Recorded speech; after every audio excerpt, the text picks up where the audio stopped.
Hi, everybody. We are here for our one and only episode, so do not miss it, on A Court of Frost and Starlight.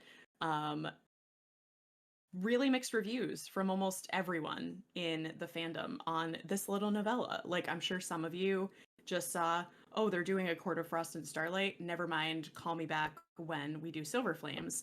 Like, some people don't read it. Some people read it and hate it. And then some people, like, I think the three of us, definitely I can speak for myself, read it and love the shit out of it. Like, I don't know. And I would love to get some feedback from other people on, like, why did you hate it? Like, I genuinely would love to know. So just come in here, even if you don't want to watch this episode, just like comment or let us know, like, what is it about this novella that totally sets you off? What is it about it that makes you refuse to pick it up? Like, I'm honestly intrigued, because to me, this is the most delightful little Christmas episode of like my favorite TV series, and I just like, it warms my heart every time I read it. It's just like nonstop fuzzy feelings, except for when there are some really legit, like, sad feelings, which I like the balance. But I don't know. How do you guys feel? Like, do you love it? Is it like, we don't have to rate it in stars, but like, how does it rank? Where do you put it? Still give it 5 stars. 5 stars. 5 stars from Jamie. Elena? At the bottom, but I would say second to the bottom. It goes like Akatar and then this, and then the Yeah. others. I But don't like, know why I was it's surprised. When you it's said high second from the stakes. last, I was like, which? Oh, of course I know which one. Yeah. But that's not to say it's bad. Just like I do understand. Like if I had been reading when they had been coming up, I definitely would have been upset that this came out instead of Silver Flames. Yeah, you like finish Wings and Ruin, you're like Mhm. waiting for the next book, and then you like pick this up and you're like, what is this number of pages? What do I do with it? And it better have a lot of content. And then you get through it and you were like, okay, almost literally nothing has happened except for some adorable character development, I would argue. But that, yeah, I can understand the wanting more and it not being that. I think it's hilarious you said adorable character development because like 90% of the character development's adorable. And then there's Nesta and Tam, which do not like they're just Right, like, it's actually, for, like, the light, fluffy Christmas episode that it is of the ACOTAR universe, like, it does really delve into some deep shit. Like, people are really going through some stuff. I mean, like, it has one of my least favorite scenes, just because it kills me every time, of Nesta chucking that present, or I guess she doesn't chuck it, but, like, the present getting chucked into the river. Like, every Yeah. time I read it, it hurts, and I even know what comes after. Also, we should have said, just in case you're dropping in here, we're going to talk about Silver Flames like we've read it, because we have. Stop now if that's not okay. Like, I know what's coming in Silver Flames, and it still hurts. Like it squeezes my insides, and I can't breathe. It hurts so much. But I feel like that's the purpose. Like, I understand people don't like it because it's short, but it's like, this is what the novella is. And I like that it's not like super happy, ever after. It's just, it focuses on them recovering from the war, right? And trying to celebrate and move on and heal. And like, I feel like that's what it does. And not everyone has like a super dandy good day celebrating solstice. If we look at Tamlin and we look at Nesta, like that's what it is. And I love it.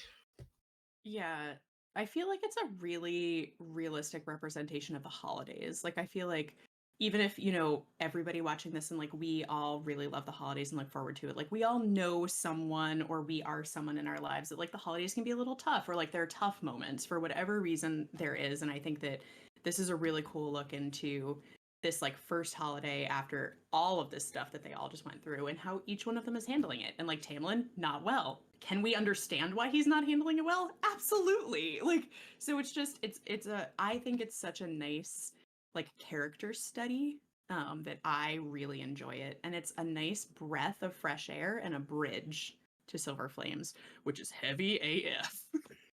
Absolutely. And I like that, reading it, rereading it, it definitely wants you wanting more.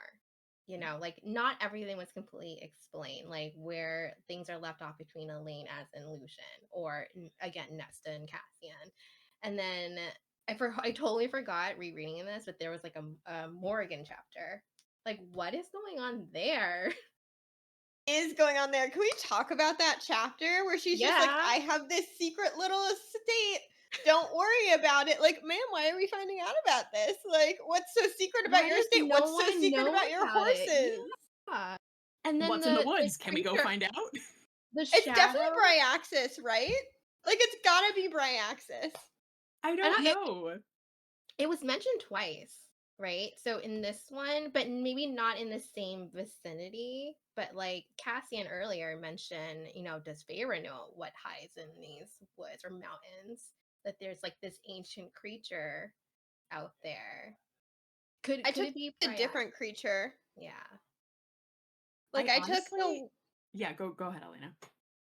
like when Cassian's thinking about it, it's like in the mountains by Ramiel, and I took it more as like what has come through the portal, like that kind of thing, versus more like I don't know. Maybe I just didn't seem related to the portal to me and felt more I don't know a little bit different. Yeah, I feel like Bryaxis is too simple of an answer. Like, I feel like it's got to be something else. And like maybe it's just Bryaxis and he's like, you know, the puppy that broke out of his house and now has like gone to the neighbor's house and is, you know, wondering if they also have food and might pet him. But I don't know. Like I just wonder if it's like another part of everything. And I also like, do you guys have a good sense of how far away this place is from Valaris? Like, are we talking an ocean? Are we talking just like The a few estate, miles? right? Yeah. It said, as I was rereading it last night, it was saying that, like, I think northwest of the Night Court, somewhere over Okay. Yeah. That detail has right out. It's gone. there. And then we had to think, like, I think, I forgot where Cassian was, but I'm assuming, you know, where the Illyrian camps are when he makes his reference. So that would be, like, in the north. Yeah. The So map. it could be. It could definitely be Bryaxis, which I'd be fine with because I know that's one of the big things we keep asking Oh, yeah. is I don't know if you where's guys can see. Bryaxis? Nope. Oh no, too blurry. Sorry, guys. Everyone grab your copy and Yeah, but and there's like check it out. there's like a little space right next Oh, to Alaris that's just empty. could be there. Yeah. State with horses that definitely aren't somehow related to horses in Throne of Glass. No, Different certainly not. horses. I was gonna say, I always have to remind myself because there's another book series that I like that you guys haven't read where horses are actually like a big plot point of how did they get there. Uh, which maybe we'll read that at some Brendan point. But I'm Sanderson. like, Are they yeah. flying horses? No, they're just regular horses, Just but they make regular no horses. sense in the context of the world. There's no rational way that they got there. And then you start thinking, how did they get there? And I'm like, wait, this is not that series. Horses check out. Horses can be okay. But yeah, I mean, do we see horses in Crescent City at all? Are we I allowed think to so. talk about? I've Oh, I was forgotten gonna if we're say, allowed are to we talk Pegasus. about doing that. like cross series We references? can talk. We can talk about if they're in Crescent City, right? Pegasus? Pegasus? Pegasi. Non-flying horses, I don't think so. Yeah, Unless they're shifters, yeah, which that's fair. I don't think we've seen any. Yeah. Huh. But yeah, it's a very interesting scene. And spoiler alert, we still don't have an answer for it. Like through Silver Flames, no idea what was going on with Moore and that shadow. Just very random and is definitely significant in some way because it's our only more no, it's one of two more POVs, and it's just so random to include otherwise. Yeah. Oh, it's got to be something. I mean, it did like give an insight of like where her head is and trying to decide what to do with Reese's request of her to, you know, go across the continent and be that person to I don't know. My head's empty right Yeah. now. What did he ask her to do? Which we still don't even know, right? In Silver Flames, what's going on there? Yeah, my understanding is it's like envoy of some kind. Like she's Yeah, being a diplomat to some extent buttering up the elsewhere. people over there. Yeah. Yeah, but like Silver Flames is very contained in its plot development as well. Like it really focuses on two people and a little bit of like world plot. But yeah. I mean, Speaking of, Emery in this. oh, What were you gonna say? What Elena? I had another more question. Oh yeah. Go for it. Do we feel like we know more about her truth power? Because she like references it a few times, like especially in her flashback about like what happened with Eris. She's like, the reason I got into this is because of my power. And like that didn't make a ton of sense to me, but I also didn't know if I just wasn't following it because I was listening to the audiobook on 1.75 speed. I was following my power. That's why I did this. Everything happens for a reason. No, I mean, I still don't really feel like we have a good idea of what exactly it is. And I think we got those moments where Moore was like, yeah, my power. And everyone else was like, yeah, of course. And it's like, can you let us know? I would like to know. Yeah.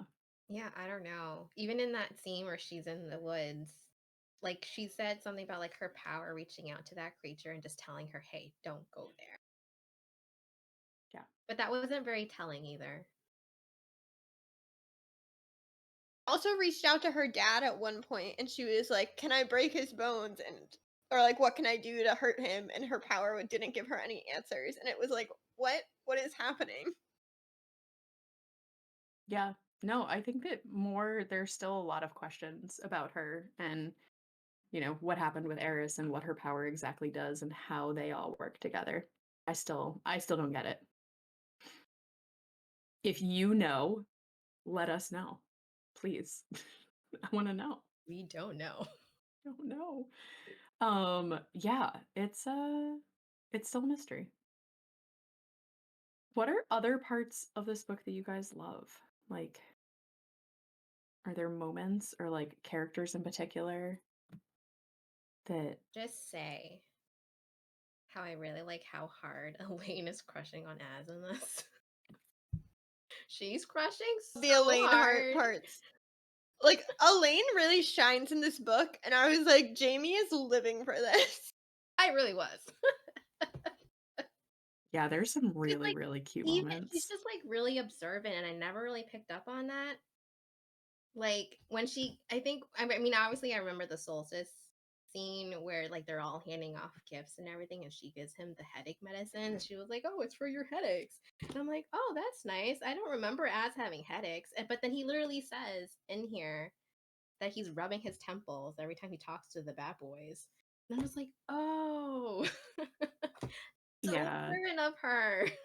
Yeah, it's like the joke is that everybody gives as a headache.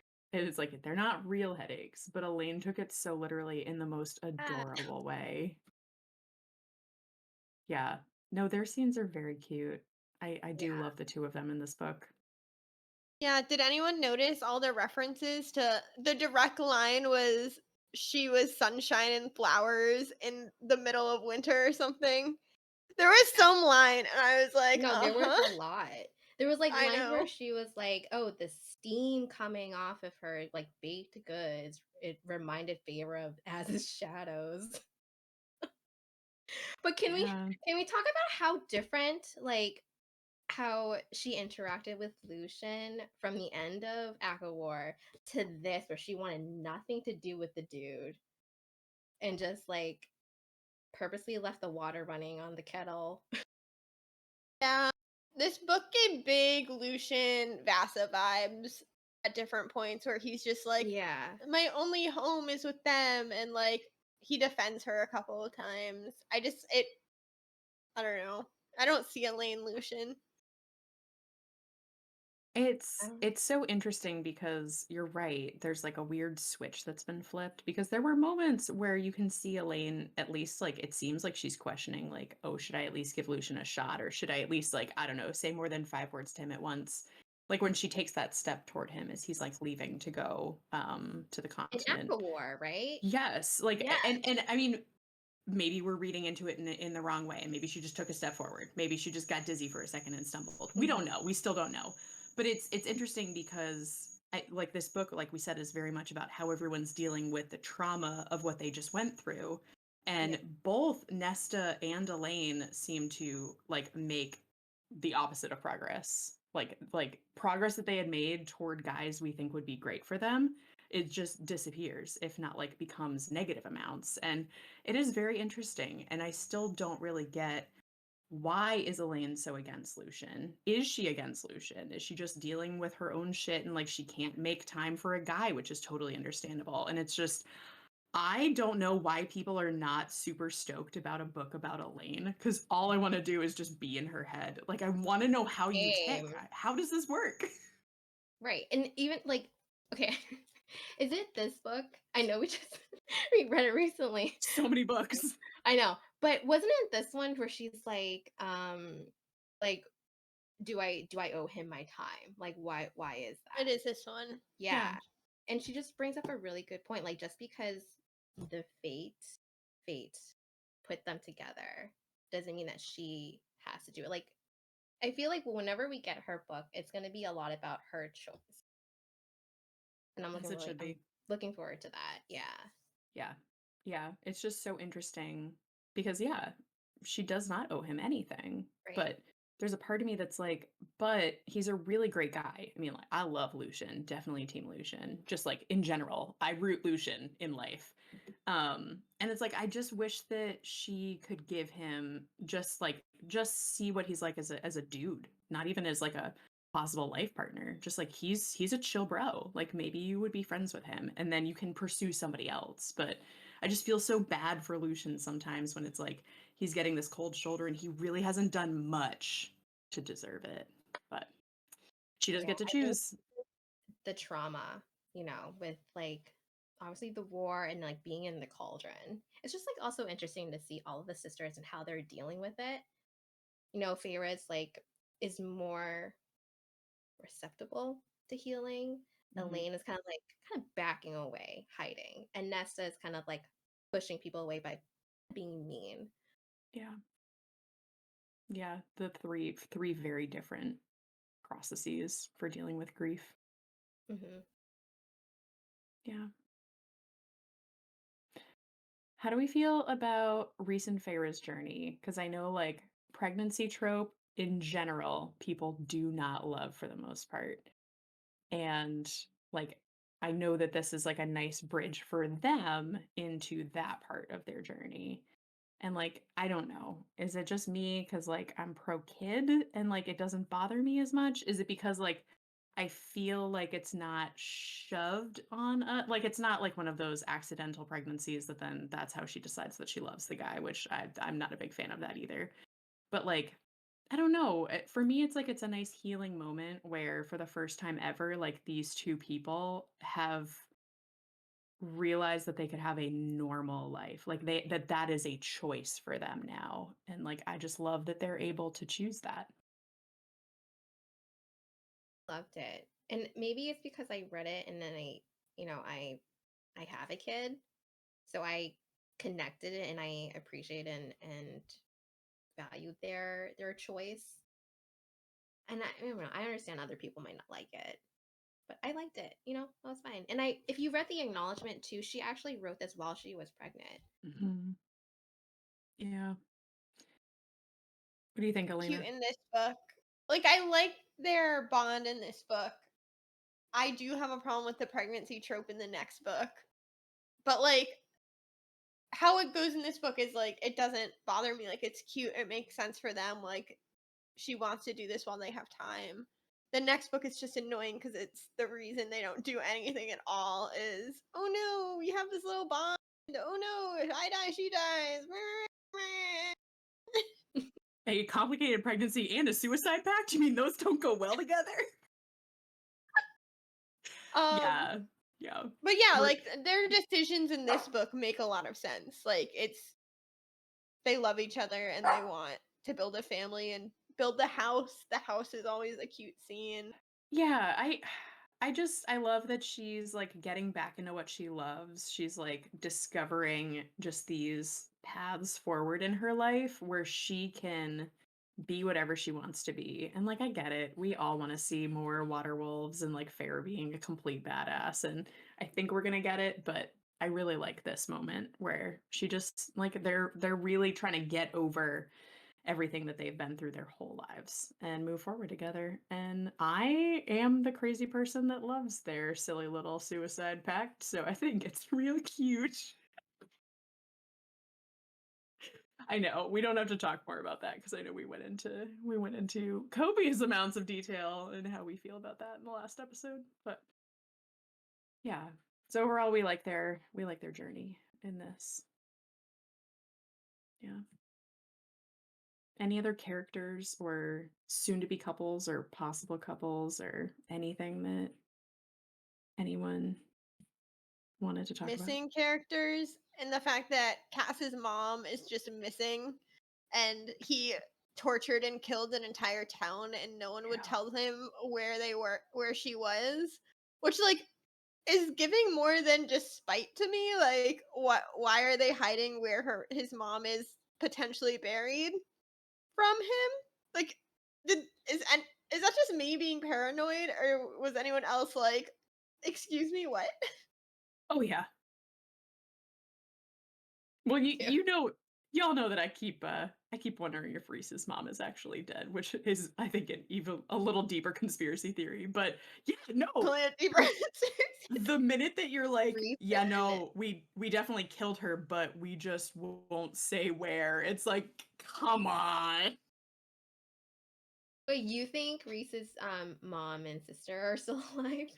There's a whole I think I took up a whole half of an episode talking about my crazy possible theory about Because how they they, It may not be dead. because Reese it and Tamlin like did a confrontation and it was like, dude, you never apologized for killing them. And yeah, Tamlin's like, "You're right. I didn't." And it's like, "Didn't what?" Didn't. I don't know. It seemed guilty, but he didn't want to admit. I don't know. oh, and Or Reese also flashbacks to being like seeing their terrified faces was the worst moment of my life. Oh Reese did yeah, not that's imagine right. their terrified faces, bruh. Because he got delivered. Oh yeah, he got delivered. Yeah. I mean, you I guys you guys know how I feel about mutilated body parts and are they actually the person? Which Mason. sometimes I go too deep. I'm just saying, I'm not going to be the one that gets caught off guard when Too Reese's mom deep and walks in and too is in like, "How did denial. she like the dresses?" I'm going to be like, "Yeah. Hey, Reese's mom. How's it going? Where's sis? Because I really want to meet her too." The dresses were really sweet, by the way. Pretty sweet. I forgot that it took until this book for him to reveal that. Like, it was one of those things that, you just know and you forget at what point you learned it. And I was like, it took 3.5 books for him to be like, yeah, my mom made all of your dresses. Like, whoa. So cute. Yeah. Can I mention how being in the POVs of these characters, like their viewpoints are, I wouldn't say like we should always trust them. So I remember you mentioning how as doesn't know how to winnow or something like that, or does, because I remember in one of the books Feyre said that he he winnowed, and then in this one it said shadows, but it was Yeah. from Reese's point of view. Same thing with who actually killed Hybern. I mean, I think we all kind of know. Like Elaine kind of did the first part, and then Nesta actually like cut him off. Yeah. And in this one, Reese is saying it's Elaine that did it. So it's just like interesting to see like what is the Yeah. truth No, and I mean, and I what think that they think. Yeah. that's a really important part when you're reading a book where the writing is this intricate is you do need to watch out for things like that. Like who is telling you And even if they think it's fact, that doesn't necessarily mean that it is. And yeah, it was interesting to see that it seems like Az's winnowing power is actually his shadows, and he can just move very quickly through them, but that maybe he can't actually winnow. And then that brings into, starting to wonder about the powers of the different characters, because theoretically, like, the most powerful are the ones that can winnow. And yeah, I don't know. It's just interesting to like keep tabs on stuff like that. Right. Yeah. Don't know either. I also can't wait to get more on Az, like, for two characters that have been very quiet. Like, I don't know if the next book will focus equally on Az and Elaine, or if it will be more Elaine and we'll get another book that will focus more on Az. But yeah, just like these characters that we really don't have a good look into how their brain works and what they're thinking at all the time. Yep. Ever gotten a Elaine POV? Yeah, we don't really get any Elaine POV even in the Azrael bonus chapter, because I think it's all in his point of view. Hmm. Yeah. Weird, Gee. because I feel like we get POVs from everyone else at least once. Trying to think through. Maybe Yeah, from Amran, right? Oh, except maybe Amryn. that's a good point. I don't think that there is an Amryn POV chapter. That would be an interesting brain to be in. Yeah. Yeah. What secrets will she reveal? Right. Right. Yeah, I'm realizing, and I can't believe that, like, the most important thing that we didn't talk about, like, one of my favorite parts of this book is like the absolute fluff, which is like, oh yeah, we have a snowball fort contest every year that we're just restart, like, and I feel like that is one thing that the fandom loves. Like I hear nothing bad about the three Illyrian warriors building snow forts and throwing snowballs at each other all day long, and then somehow deciding a winner, and then just naked saunaing together. Like, is that a necessary thing to know for the plot? No, Hmm. absolutely not. But like, is that something that brings me such joy to the point where, like, over the last few Christmases or whatever, like whole winter seasons, I think about that. I think about, like, oh, if they are Also real think somewhere, I hope they're having a good time. I hope Reese wins this year. also think about they never really got to do this for the 50 years that Amarantha's curse. Yeah, And yeah. There's a and this is lot of what their healing. second, maybe this is their second annual snowball fight. Yeah. Since, I can't yeah, Yes, after yes. the fact. It was Since their, the like, 300th, at least, if we count the fact that Az has won 299 times or whatever. interesting fact. so good. So good at snowballs. Yeah, it's like little things like that that I really love about this book. So if somehow you watch this episode, you're still here and you haven't read this book, I mean, good on you. But maybe hopefully we have um given you some stuff that you might think, hey, maybe this is a book that I do want to pick up, because guys, it's short. Like, honestly, in the grand scheme of things, if you pick this up and you read it cover to cover and you still, like, don't love it, did you really waste a lot of time in your life? You didn't. So I say just, like, give it a shot. Just try it out. You might surprise yourself, and it might also bring you warm, fuzzy feelings all winter long. And if anything, it also gives you a little bit Crossover? of background to the next book, Silver Flames. Yes. Yes. That it glosses over in Silver Flames, but like this gives you like additional info, like Yeah. the Illyrian camps, the present. Yeah. I feel like I would be very confused about how Cassian and Nesta went from Wings and Ruin to Silver Flames, because I'm even confused while I'm reading Frost and Starlight. Like, how did we go back so far? But it's nice to see at least like that piece of it. Like, Nesta's really hurting, and so you're not just like dumped in her apartment at the beginning of Silver Flames with the wine bottles everywhere and the men just walking out and letting themselves out and wondering, hold on, I feel like we made progress. Yeah. Elena, crossover. Yeah, right, because we're supposed to warn people and then talk about things like Crescent City and Throne of Glass. Do you have something that you want to discuss? Ramiel. I feel like we got like a good Mm, POV from Cass on his thoughts on Ramiel. yeah, Ramiel? Rom. I think I don't Rom. know. Turn it off now. Ramiel? Let us know how you think that the mountain is pronounced. Then turn this off if you haven't read all of the books that Sarah J. Maas has written at this point. Yeah, Ramiel is a very weird uh, plot point. What are you Uh, thinking of it from he's this? he's just like flying over and thinking about it. And we talked a little bit about it earlier when he was thinking about like all of the dark monsters that showed up from nowhere. But Mm. also, what was interesting is he's talking about the pillar that's on top, and he refers to it as like the living pillar on top of Ramiel. It's like, what does that even mean? Like, is it like a portal? Like, I would need to go back and look at Crescent City more so than anything else. But like, aren't there pillars in that? Like, are they similar? Or like the three black pillars in Throne of Glass that then cut Yeah. off all magic. Like, yeah, there's definitely something going on. My assumption is that it's made of the same material. Even just like how it's creating like the magic of Ramiel. Definitely something's going on over there. Any of that, but I believe you.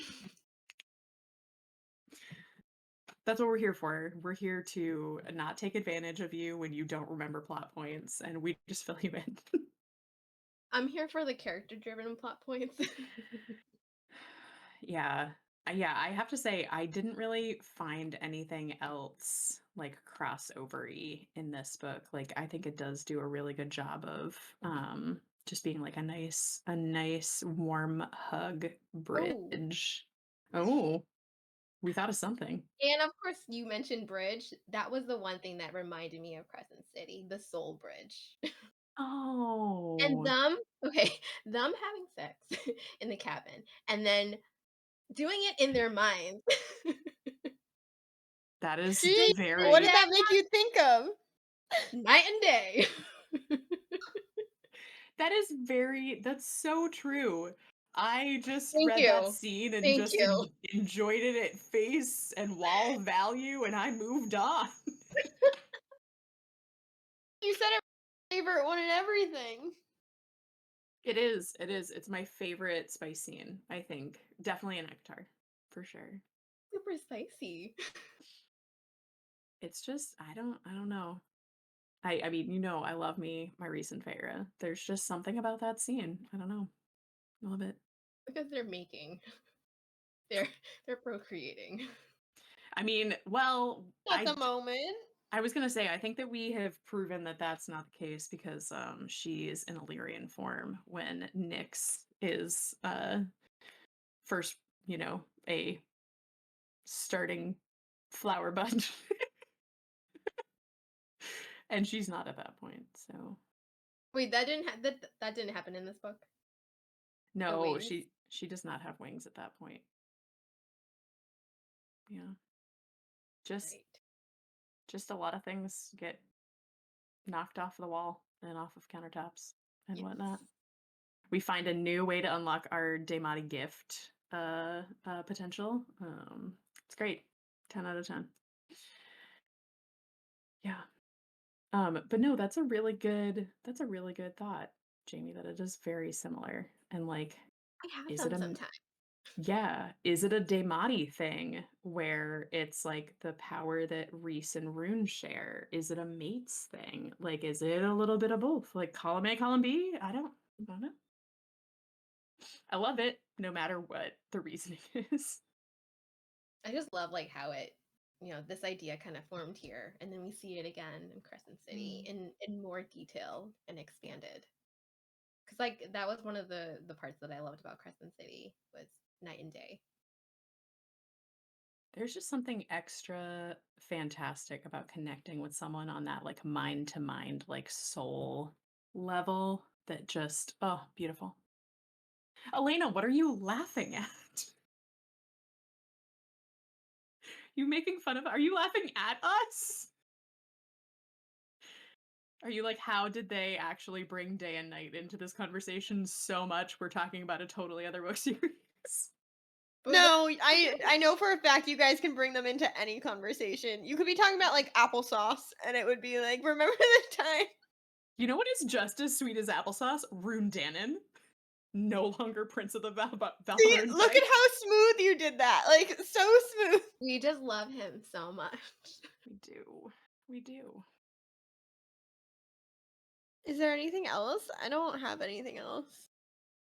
Nothing crossovery or content. I mean, I could gush about this book all day, but yeah. If you're still hanging out, let us know what you think.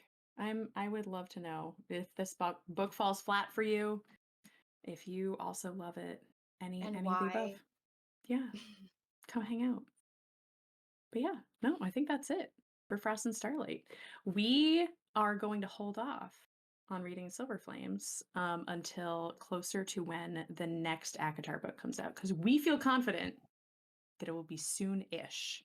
So we've got other books that we're going to bring to you in the meantime, and we figured that would be a nice springboard into the next ACOTAR book, getting a refresh on Silver Flames. So we're going to bring that to you TBD. But thanks for wrapping up the Rhys and Feyre arc of ACOTAR with us. I hope you had as much fun as we did rereading these fantastic books. Thanks for joining us, guys. We'll see you later. Bye.